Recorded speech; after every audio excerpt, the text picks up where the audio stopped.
역대상 9장 1절부터 34절 금요일 본문.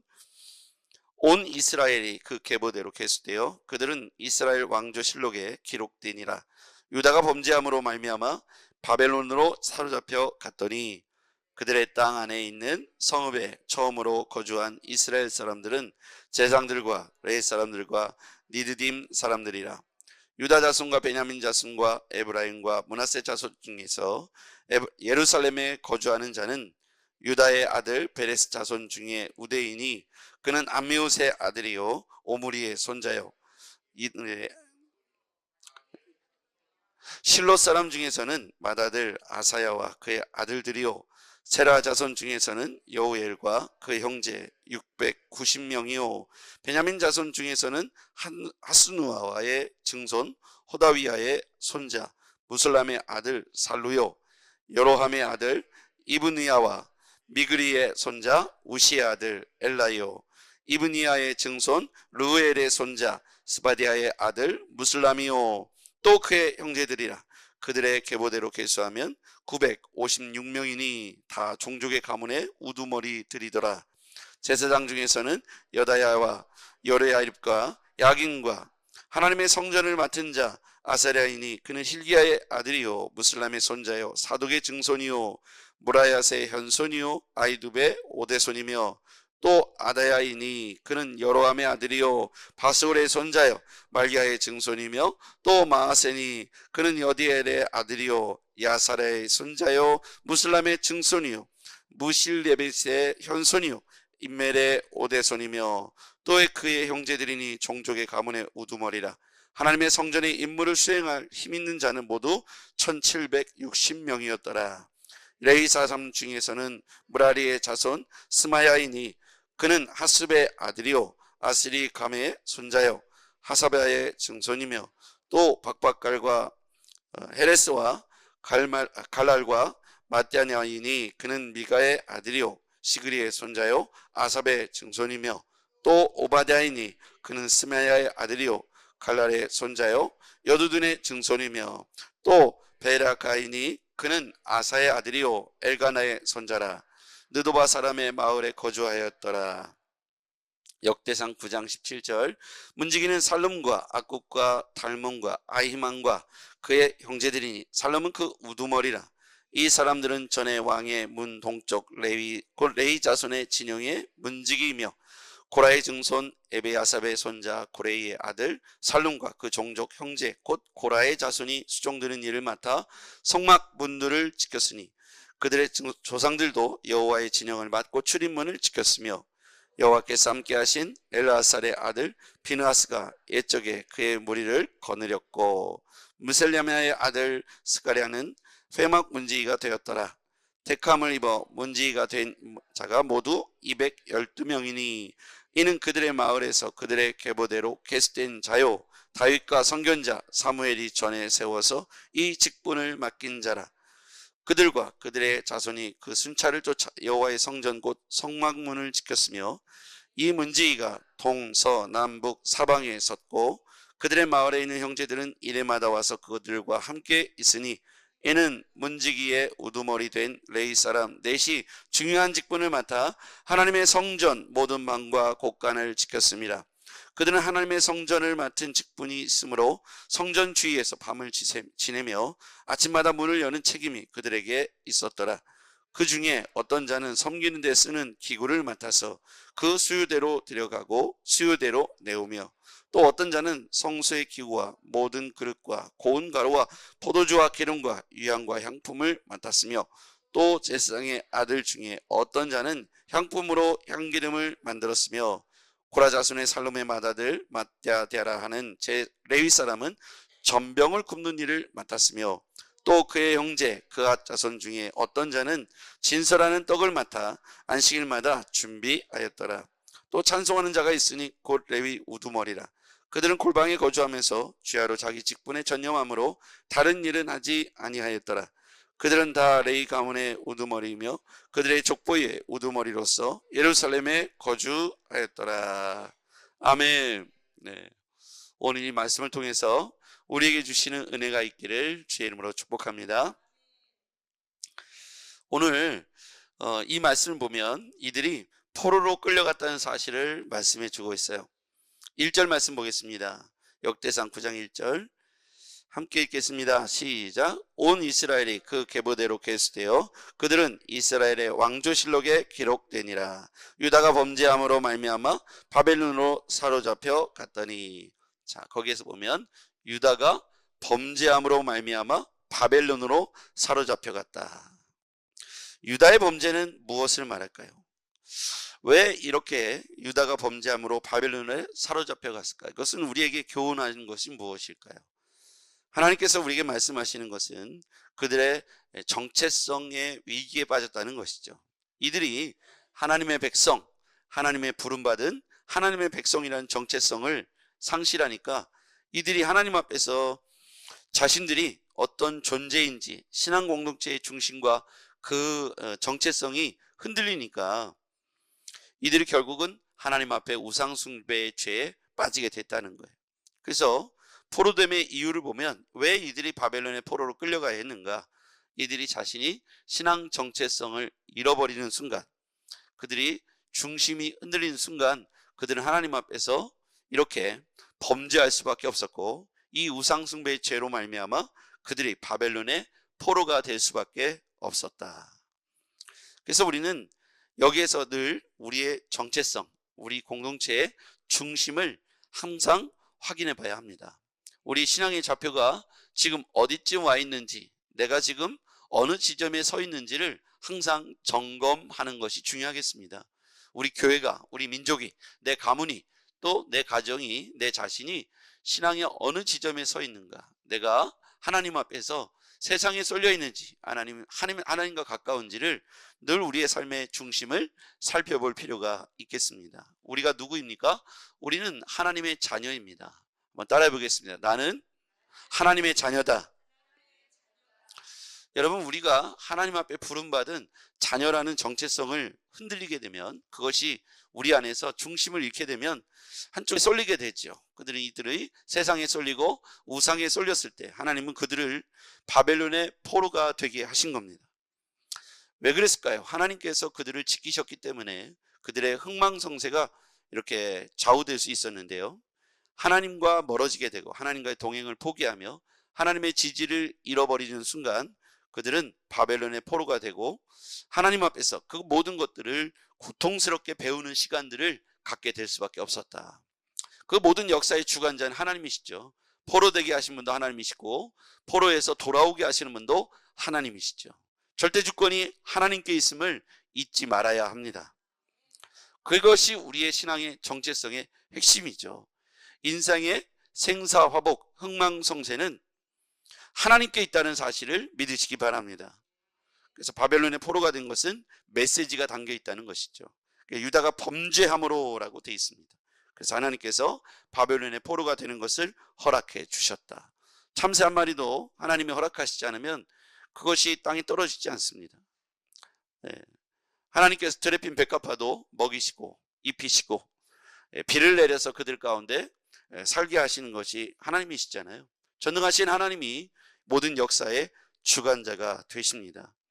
오늘 유다가 범죄함으로 바벨론에 사로잡혀 갔다는 사실에 주어가 빠져 있어요. 하나님이 바벨론의 포로가 되게 하셨다는 사실을 우리는 묵시적으로 그것에 깨달을 수 있어야 합니다. 자, 그 다음에요, 이들이 1차, 2차, 3차에 거쳐서 포로에서 귀환하게 됩니다. 1차 귀환기는 첫 번째 스룹바벨 통해서 주전 538년에 그들이 돌아오게 돼 49,897명이 1차 귀환하게 됩니다. 자, 이렇게 1차 귀환한 가운데 보면 이들이 누구인가? 2절에 한번 보겠습니다. 1차 포로 귀환기에서 제일 먼저 선두에서 돌아온 사람들은 누구인가? 그들이 땅 안에 있는 성읍들에 처음에 거주한 이스라엘 사람들은 제사장, 레위 사람, 르디딤 사람들이라. 제사장과 레위 사람이 주로 이렇게 돌아오게 된 배경은 무엇일까요? 첫 번째로 이들이 포로 귀환기에서 첫 번째 이들이 스룹바벨과 함께 돌아와서 무엇을 했냐면 성전을 재건하는 일을 했다는 것이죠. 자, 10절에 보면 제사장 중에서는 여다야와 여호야립과 야긴과 하나님의 성전 맡은 자 아사랴이니. 그 다음에 13절 또 그의 형제들이니 종족의 가문의 우두머리라. 하나님의 성전의 임무를 수행할 힘 있는 자는 모두 1760명이었더라. 이들이 이렇게 성전에 관련된 제사장, 레위 사람들이 와서 성전을 회복하고 재건하는 일을 담당했다는 것이죠. 자, 이렇게 제일 먼저 포로에서 귀환하게 된 이들이 제사장 또는 레위 사람, 느디딤 사람이라는 사실은 중요한 메시지가 있죠. 하나님께서 이스라엘의 회복을 이제 포로 70년 이후에 돌아오게 하시는데, 이들 가운데 가장 첫 번째 제사장과 레위 사람들을 통해서 성전을 회복하게 하셨다는 의미는 뭐냐면, 이들이 왜 바벨론의 포로가 되었는지에 대해서 역으로 가르쳐 주고 있는 것이죠. 그들이 영적으로 타락했기 때문입니다. 그래서 회복의 첫 번째도 영적인 회복이 필요했던 것이죠. 하나님과의 관계를 회복하는 것이 성전을 회복하는 것 중심에 있는 것이죠. 그래서 우리도 교훈을 삼는다면 우리가 하나님과의 관계를 항상 먼저 제일 첫 번째로 점검해 볼 필요가 있겠습니다. 나에게 왜 이런 질병이 생겼는가? 우리 가문에 왜 이렇게 어려운 문제가 생겼고, 민족에 또는 나 자신에게 왜 이러한 어려운 난제가 생겼는가를 살펴볼 때 중요한 메시지는 하나님과 나의 관계 회복이 첫 번째 되어야 합니다. 하나님과 나 사이에 거리낌이 있어서는 안 되겠죠.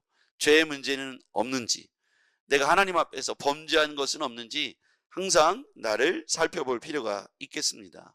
하나님 앞에서 이런 모든 것들을 점검해보는 시기가 지금이었으면 좋겠습니다. 제일 첫 번째로 돌아와서 그들이 1차, 2차, 3차에 있어서 회복했던 것은 첫 번째로 성전 회복이었다. 두 번째, 이들이 포로를 귀환하는데 1차, 2차, 3차에 거쳐서 포로가 귀환됩니다. 1차에는 49,897명이 돌아왔고요. 2차에는 그들이 약 1,754명이 귀환합니다. 이렇게 1차, 2차, 3차에 거쳐서 하나님께서 그들 민족을 다시 예루살렘, 이스라엘로 돌아오게 하셨는데, 이것은 왜 이랬을까요? 보면 하나님은 그 신실한 약속, 이스라엘 민족을 향한 약속이 있었어요. 그것은 아브라함 때부터 쭉 야곱의 일가, 여기 보면 12지파가 나오지 않습니까? 그 명단이 나오는데요, 하나님은 이 야곱의 일가에게 동일한 아브라함의 약속이 이행되는 것을 원하셨다는 거예요. 비록 그들이 범죄함으로 바벨론의 포로의 시기를 거쳤지만 하나님의 본심은 이들이 깨닫고 뉘우치고 회개하고 다시 하나님과 이 약속의 백성으로 회복시키는 것이 하나님의 뜻이라는 것이죠. 궁극적으로 하나님은 이들을 불러내어서 고통과 멸망으로 끝나는 것을 원하지 않고 하나님의 약속의 백성으로 회복되는 것을 기뻐하신다는 겁니다. 그래서 우리는 우리 민족을 향한 하나님의 영성, 부흥, 민족을 향한 하나님의 은혜가 완전히 끊어진 것이 아니라 남겨진 주의 백성들을 통해서, 그루터기와 같은 남겨진 주의 백성들을 통해서 다시 회복시켜 주실 줄 믿습니다. 이 땅의 부흥이 다시금 우리를 통해서 일어나기 원합니다. 깨어 있어서 이 땅의 부흥의 회복의 주인공들 되시기를 바랍니다. 하나님은 그 약속을 신실하게 이행하십니다. 시간이 경과되어도 하나님의 약속은 1.1핵도 사라지지 않습니다. 그러므로 다시 하나님께서 우리 가운데 부어주실 영적인 부흥의 때를 준비하면서, 기대하면서 우리가 다시금 하나님 앞에 우리 자신이 신앙 안에, 믿음 안에, 우리 다시 한번 약속의 말씀 안에 회복되기를 바랍니다. 그리고 마지막으로 우리 오늘 본문에 보면 임무를 맡은 자들의 이야기가 나옵니다. 17절, 문지기는 살롬과 악국과 달만과 이렇게 나오죠. 쭉 나오고요. 그들은 무슨 일을 했는가? 진영의 문지기, 성전의 문지기, 입구를 지키는 자. 19절에 보면 고라의 증손 에비아삽의 손자 고레의 아들 살룸과 그의 종족 형제 곧 고라의 자손이 수종드는 일을 맡아 성전 성막 문들을 지켰으니 그들의 조상들도 여호와의 진영을 맡고 출입문을 지켰으며. 이렇게 문지기로서 직분을 감당한 사람도 있습니다. 또 어떤 이는 26절, 이는 문지기의 우두머리 된 레위 사람 넷이 중요한 직분을 맡아 하나님의 성전 모든 방과 곳간을 지켰습니다. 어떤 사람은 문을 지켰고, 어떤 사람은 방과 곳간을 지켰고, 어떤 사람은 28절 기구를 맡아서, 그 중에 어떤 자는 섬기는 데 쓰는 기구를 맡아서 수요대로 들어가고 수요대로 내오며, 이렇게. 또 어떤 사람 31절에 보면 전병을 굽는 일을 맡았고, 32절에 보면 그가 자손 중에 어떤 자는 진설하는 떡을 맡아 안식일마다 준비를 했으며, 33절 또 어떤 자는 찬송하는 자가 있으니, 33절을 같이 읽어볼게요. 시작. 또 찬송하는 자가 있으니 곧 레위 우두머리라. 그들은 골방에 거주하면서 주야로 자기 직분에 전념함으로 다른 일은 하지 아니하였더라. 주야로 자기 직분에 전념했다. 그것이 어떤 이는 회막 문지기도 있고, 성전 문지기도 있고, 방과 곳간을 지키는 자도 있고, 기구를 맡은 자도 있고, 전병을 굽는 일을 맡거나 전병을 내오고 들여오고 내오는 사람도 있고, 찬송하는 자도 있고, 각각 그 직분이 어떠하든지 간에 성전에서 마치 톱니바퀴처럼 각자의 일들을 성실하게 최선을 다해서 그 일에 전념했다.